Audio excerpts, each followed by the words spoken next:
Hello guys. आज हम UGC net की पढ़ेंगे unit number 9 literary theory post world war second. Literary theory, सबसे पहले हम जानते हैं कि लिटरेरी थ्योरी क्या होती है। लिटरेरी थ्योरी हमारी सिस्टमेटिक सेट ऑफ आइडिया होती है, एक सिस्टम में सेट होना आइडियाज़ का, टूल्स का, used in interpreting a word of literature. Literary theory का मतलब यह होता है कि जब हमें एक सिंगल वर्ड ऑफ लिटरेचर को भी इंटरप्रिटेशन करनी होती है तो उसके लिए आइडियाज़ का होना बहुत ज़रूरी है। इसको हम क्या बोलेंगे? Literary theory.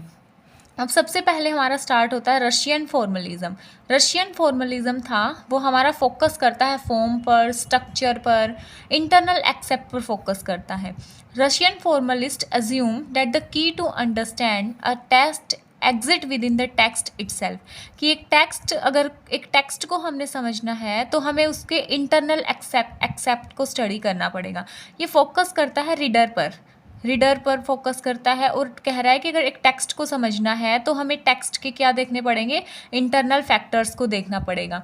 उसकी फॉर्म कैसी है, उसका स्ट्रक्चर कैसा है। अब रशियन फॉर्मलिज्म है वो स्टार्ट होता है 1915-16 से, जब हमारे ये दो ग्रुप बने थे। मॉस्को लिंग्विस्टिक सर्कल जो 1915 में हमें फाउंड हुआ था, और एक है ओपोज, जो हमारा क्वेश्चंस भी आता है कई बार कि ओपोज का सेकंड नेम क्या है, स्टडी ऑफ पोएटिक लैंग्वेज, जो हमारा 1916 में हमें मिला था।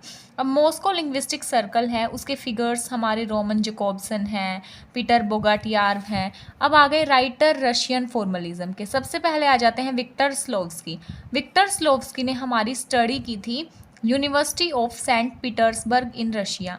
स्लोव्स्की थे वो सेकंड मेंबर बने थे हमारे second group of formalism, the study of poetic language formed in 1916 वाले के ये सेकंड मेंबर बने थे हमारे विक्टर स्लोव्स्की। इनका वर्क आता है आर्ट एज टेक्निक, जो बड़ा इंपॉर्टेंट है, 1917 में पब्लिश हुआ था। इसमें आर्ट एज टेक्निक में हमें डीफैमिलराइजेशन की टर्म मिली, मतलब इसको हम अनफैमिलियर भी बोलते हैं। अब कोई भी चीज़ हो हम उसको बिना पढ़े उससे अनफैमिलियर होते हैं।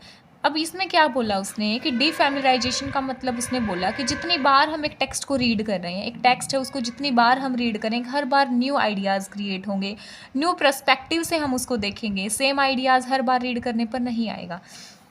अब आता है थ्योरी ऑफ प्रोज, 1925 का वर्क है, जिसमें उसने क्या बताया है कि टेक्स्ट है वो रियलिटी ऑफ लाइफ है। प्रोज के बारे में बोला है कि टेक्स्ट तो रियलिटी ऑफ लाइफ है। बाकी ये इंपॉर्टेंट है कि थ्योरी ऑफ प्रोज इनका विक्टर स्लोव्स्की का वर्क है, 1925 में हमारा आया था।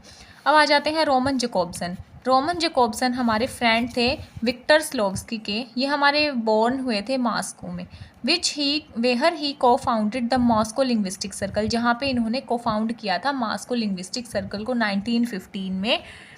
पहले वाले को तो 1915 में इन्होंने को फाउंड किया, फिर ओसिप ब्रिक के साथ और बोरिस इचहेनबम के साथ इंक्लूड हुए, और second group the society for study of poetic language in 1916 called oppose, जिसको हम बोलते हैं, उसमें हमारे शामिल हो गए थे रोमन जैकोब्सन। अब इन्होंने ये 1941 में अमेरिका चले जाते हैं, वहाँ क्लोड लेवी स्ट्रोस के साथ 1943 में मिलकर फिर से को फाउंड करते हैं linguistic circle of New York. His idea है वो प्रूव होता है पहला हमारा फ्रांस में, फिर अमेरिका में। इनके वर्क आ जाते हैं लिंग्विस्टिक एंड पोइटिक्स। 1958 में आया था।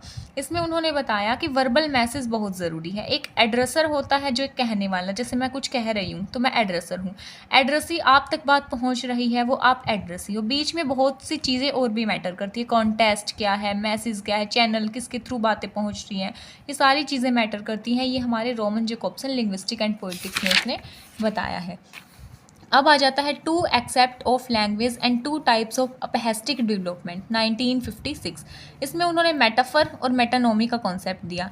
ही receive the idea of metaphor and metonymy from Ferdinand Saussure theory of synchronic और डायक्रोनिक। अब साइक्रोनिक ऐसे स्पेसिफिक टाइम, जब हम किसी चीज़ की स्टडी करें एक स्पेसिफिक टाइम पे, एक पर्टिकुलर टाइम पे, उसको हम साइक्रोनिक बोलते हैं। और जब डिफरेंट टाइम्स पर हम किसी चीज़ को स्टडी करें, डिफरेंट टाइम इंटरवल पर हम किसी चीज़ चीज़ को स्टडी करें उसको हम डायक्रोनिक बोलते हैं। जैसे ओल्ड से लेकर मिडल इंग्लिश तक की स्टडी करना वो डायक्रोनिक है।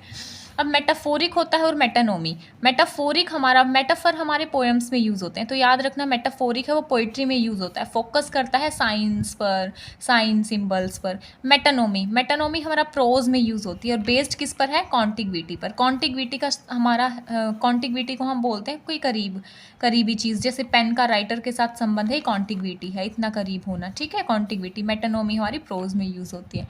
Thank you so much. Comment करिएगा कैसी वीडियो लगी आप।